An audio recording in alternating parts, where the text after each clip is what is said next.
from this picture, right? I didn't bring that one. It's printed out like a picture, but this is what we're working toward. Sweet. Oh, it's the sweetest picture ever.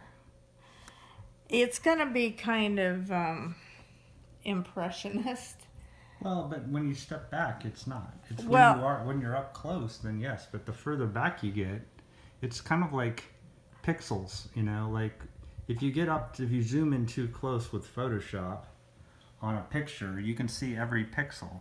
Yeah. But when you pull back out, then you see that's. But how it on works. a typical cross stitch pattern, there would be some outlining, some shading that would be done with back stitching. But I can't do that. We're going to have to work at the end to put his whiskers on, lay some thread on top for What do you his think, Fuzzy? What do you think? Is that a good likeness? Is this a good likeness? Okay. Anyway, so the actual pattern, this is the How many colors total? 60.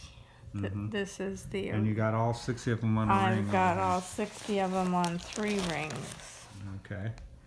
by number. Mhm. Okay. Now how's the progress on, Well, as of November roughly 11? I did not shade in. So explain the shading. All right. How the woman blew up The woman at the cross stitch store I like in Maine has a copier that will enlarge. So she enlarged. This is the pattern I made on my copy machine. But you can see. So this came from this software Yes, where you I downloaded this. You put the photo into the website, and the website makes it into a cross stitch. And then you download it. This one was like 4 pieces of paper that I had to line up and paste together to make the pattern. But this is quite small to work from. So this woman, she's doing the city of Rome. Oh, okay. So she told me this is what she had to do. You enlarge it, and then these border pieces that correspond on the picture to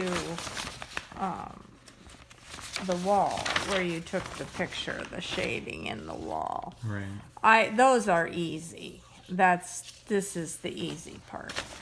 So I don't shade that in when I finish it, because you don't lose your place on that, because it's great blocks of the same color. But when you get here, you can see, like here you get cut a break. You've got you've got 10 or so squares of the same color. So what I did was, first of all, I had to make a grid here.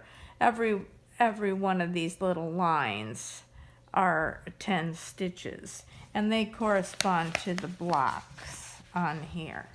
So How did you do that? Well, I just took one thread and counted down 10, and then stitched a little line, and then you can see on the back. And what's that? So that's just a placeholder. It's just placeholders, and the reason I did it in this thread that's almost the same color as the fabric is because the dyes in the threads are very, very potent. If I had done this in red, for example, when I pulled it out, it might have left a red stain, and I don't want that. So, of course, when you frame something where every square has a stitch in it, she will put the matting right up against here and right up against here. But anyway, it means that, you know, if I'm just totally lost, I can't figure out where I am, well, I can count and be within a square. And then typically I just kind of tackle one color at first, or one square at a time. Do you have to tie off? How often do you skip over? Not often. Now, Over, I do, like, see this. Here's a block, that color. See that?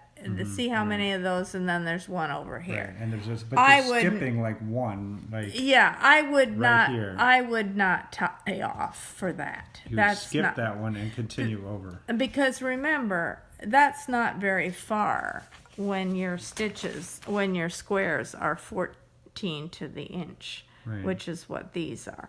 It looks further on here than it is. Right. Like skipping one is only like skipping from here to here. It's not very far. But what I do is I look at the square, like I'm just about to head into another really hard section. So I look at and I'll probably work on this square next.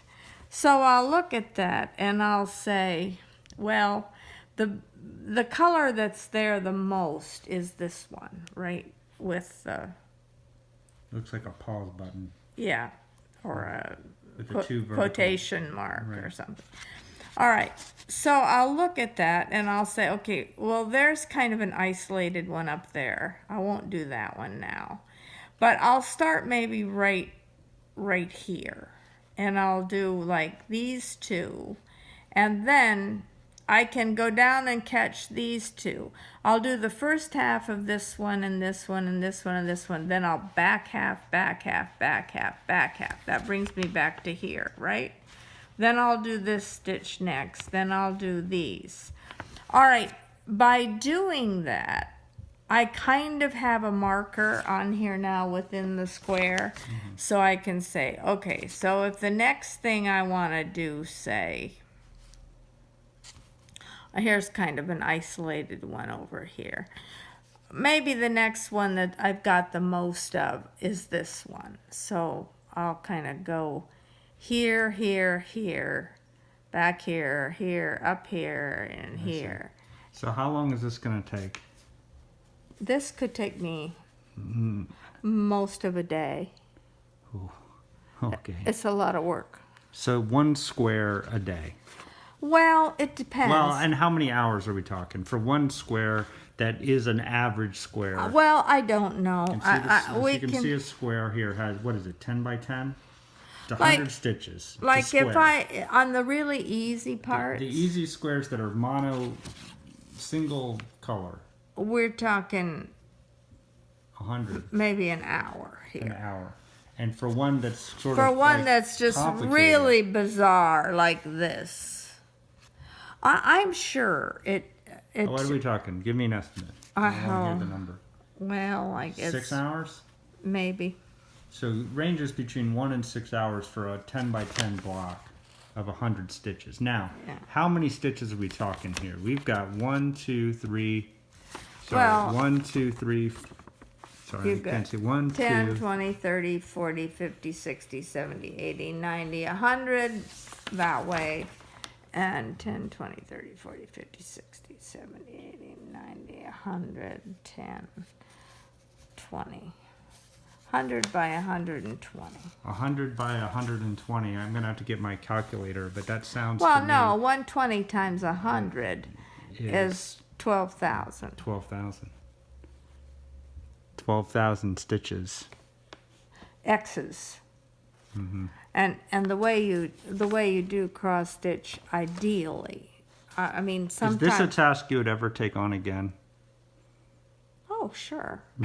But only for you. Well, okay. This is a labor of love. You don't have to do another one of these.